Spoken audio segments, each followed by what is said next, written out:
If you didn't have a vivid imagination, you couldn't do my job. The scope and the grandeur of what we're setting out to do, it's remarkable.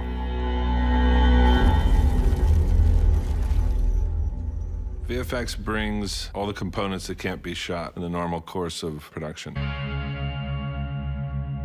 Whether it's adding characters, or whether it's adding environments, whether it's completing sets, whether it's creating whole scenes.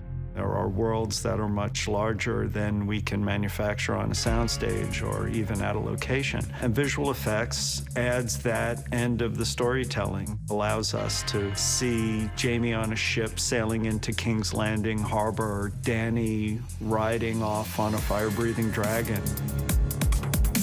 In season 4, when we were just beginning to conceive for Watchers on the Wall, the attack on the ice wall, we didn't have a space that was nearly big enough or nearly enough people to execute this episode-long sequence. We needed a green screen that was bigger than anything that had ever been built, 30 feet high and 400 feet long. I thought, there's no way that this is going to happen. Now I've gone too far. And that same day, Bernie was ordering the screens to be built, and I really knew what the commitment level was of this show to make what's on the page. And therefore, the next year I said, now what we need to do is to get a flamethrower that shoots 50 feet, strap it to a robotic crane, and put it in a bull ring in Spain and hit 20 people with it. What do you think? And there we were, and we did it. So on we go. There's never going to be another job like this.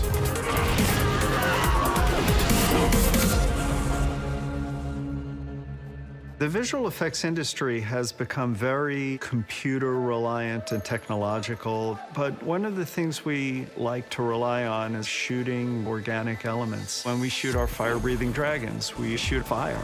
You get the light reacting the way it would and should. You get the interaction between the fire and the stunt players. When 1-1 is shot, we want 1-1 to look twice as big, so the camera needs to be half as high and half as far away. Shooting 1-1 is a really joyful experience because of the suit performer, Ian White. Any large character in an A-level movie is probably Ian. We wanted a large performer because somebody who would be 14 feet tall would have more weight and mass to move around, and a person who's a normal size would have a very difficult time pulling that off.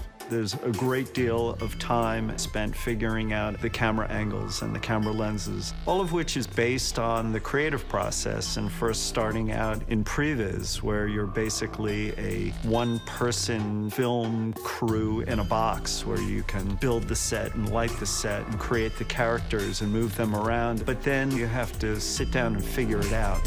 We don't make up hardly anything, you know, we always draw from the real world. We do a lot of reference by looking at how birds of prey behave and how certain lizards and reptiles behave.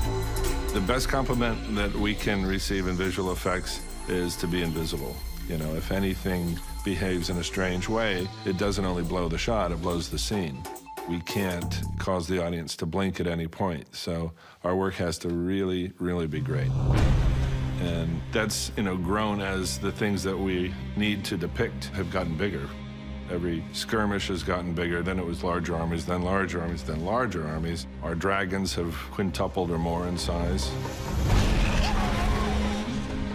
The show seems to be a lot bigger than it used to be. We're shooting 3 units. We used to shoot 2 units. Our team has had to grow to keep pace with it. It's grown every year anyway, but this year it's kind of exploded. I have a buddy of mine who's producing the visual effects on a giant movie, and I asked him how many units they have. He said, what do you mean? We just have 1 unit. It's like, really? The hardest aspect of my job is, especially as the seasons grow in scope, is to keep my arms around it all. We had 800 shots in season 3. We had over 2,000 last year. We shoot on multiple continents. We have 5 directors, all highly creative people. So you've got 5 kitchens churning away. The only thing that's not more is the time. Each season has introduced a new problem for us to solve, whether it was a giant on a mammoth or skeleton whites coming out of the ground or various battles. This season employs all of those. The scope and the grandeur of what we're setting out to do and the just sheer destruction of it all is much more outlandish and outrageous in season 6.